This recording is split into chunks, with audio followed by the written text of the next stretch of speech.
Bonjour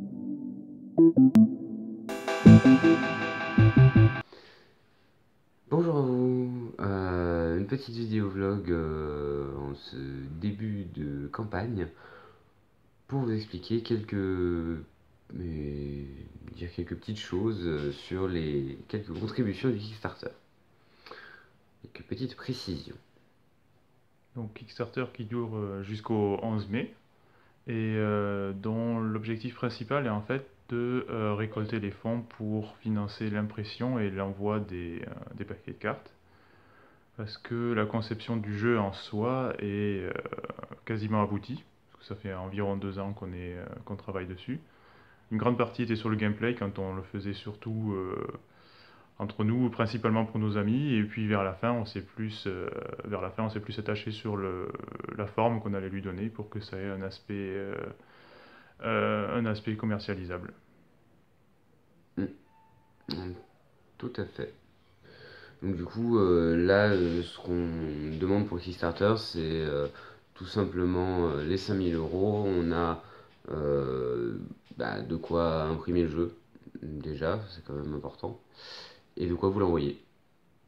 Voilà. Et pour apporter des précisions sur le contenu des contributions, il y a bien sûr le jeu et le livret de règles. Et ce qui apparaît également dans les contributions, il y a notamment le guide en PDF et la timeline en PDF. Le guide recueille en fait des parties exemples pour illustrer les règles et donner une idée plus concrète vers où on voulait vous envoyer dans quelle direction on voulait mener les joueurs en fait avec ce jeu-là. Après, Également, il y a des interprétations possibles aussi des différents paliers, des différents niveaux de jeu sur les différentes cartes euh, qui peuvent vous guider si jamais les idées manquent.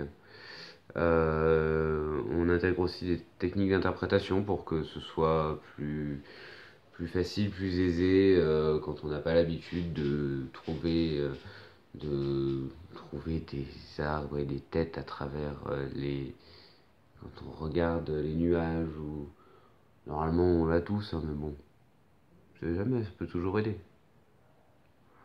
et la timeline qui est un petit peu peut-être le CV d'exégèse ou son évolution à travers le temps. On montre toutes les versions d'exégèse qui ont existé.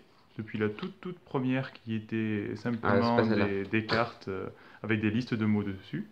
Une vieille. Puis une autre dans laquelle où on a pris les mêmes listes de mots avec un design un peu plus On avait un regardable. peu tous, pardon, Et puis on est arrivé aux cartes on avec des avait un peu images. tout ça en noir et blanc et c'était sympa, mais pas pareil. Après, Ensuite, on a eu ça. ensuite les cartes avec des images, qui étaient principalement en proto juste pour voir si ça fonctionnait avec les images. Sur ces images-là, nous n'avions à l'époque pas les droits dessus, mais c'était juste pour tester pour voir si on pouvait interpréter à partir d'images. Puis jusqu'à la dernière version où on a des images originales avec les Mono. droits des auteurs et tout ce qui va avec.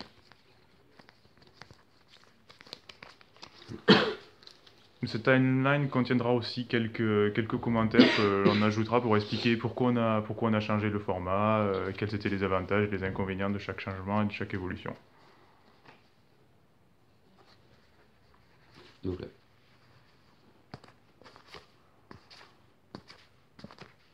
Et une dernière chose qui pourrait apparaître dans le Kickstarter, en dehors du guide et de la timeline, c'est la possibilité d'avoir des cartes personnalisées. Justement, par exemple, des cartes images telles celle-ci, ou des cartes esquisses telle celle-ci, que vous pouvez nous demander de personnaliser selon vos goûts, histoire que vous ayez vos cartes exégèse uniques à vous, et puissiez les interpréter comme vous souhaitiez.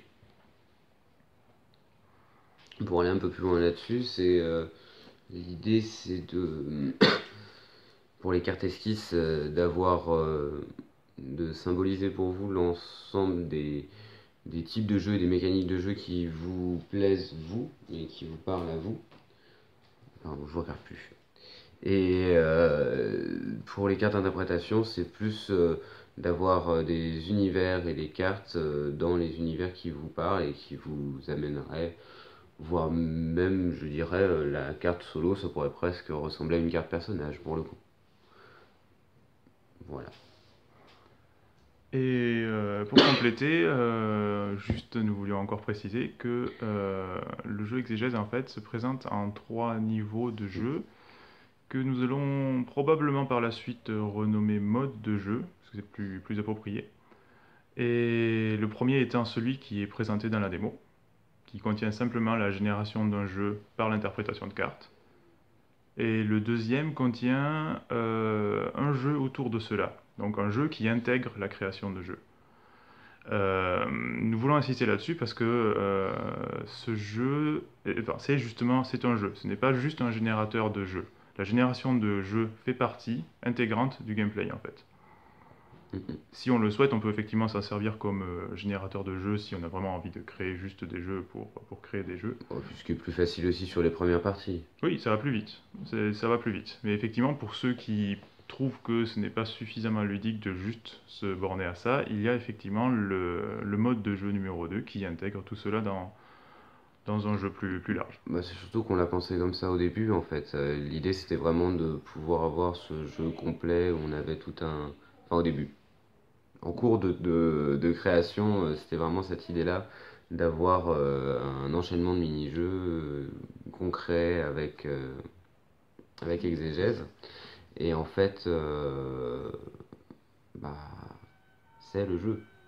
Mais on a été obligé de le simplifier pour pouvoir accéder à quelque chose qu'on n'a pas du tout l'habitude de faire, globalement, qu'on fait quand on est petit. Et voilà, il y a une super sonnerie qu'on a l'habitude de faire quand on est petit, mais qu'on perd au fur et à mesure des années. Et qu'il s'agit simplement de s'amuser en fait, sans se prendre la tête autour des Ouais. règles. Donc les 3 modes de jeu sont surtout là pour vous faire aborder Exégèse soit de façon progressive,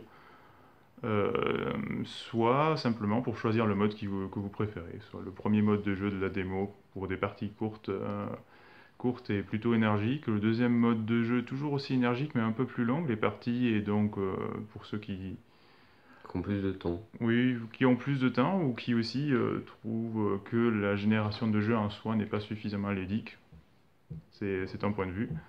Et le troisième niveau qui va peut-être rester mystérieux pendant quelques temps, qui est le niveau dans lequel on modifie tout, y compris le fonctionnement d'exégèse en soi, et puis où on vous montre un petit peu Ça part en live comment Ça part en live comment quasiment vous détacher d'exégèse. Le jeu, en gros, qui vous dit que vous n'avez plus besoin du jeu. C'est ça. Et justement, en parlant de ça, parmi les prochaines vidéos qui vont venir, on va déjà vous présenter le deuxième mode de jeu d'exégèse. Oui, bientôt, tout bientôt. Ce sera peut-être pas la prochaine, mais bientôt, tout bientôt.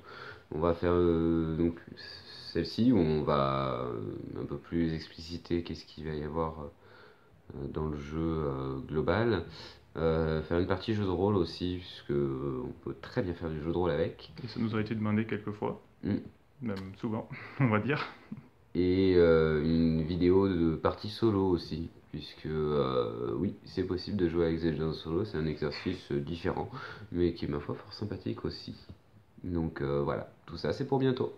Et bien voilà, donc j'espère que le projet vous intéresse et que nous avons pu vous éclairer sur quelques éléments qui posaient question. Et N'hésitez pas si vous en avez d'autres. voilà. Et bienvenue dans la campagne.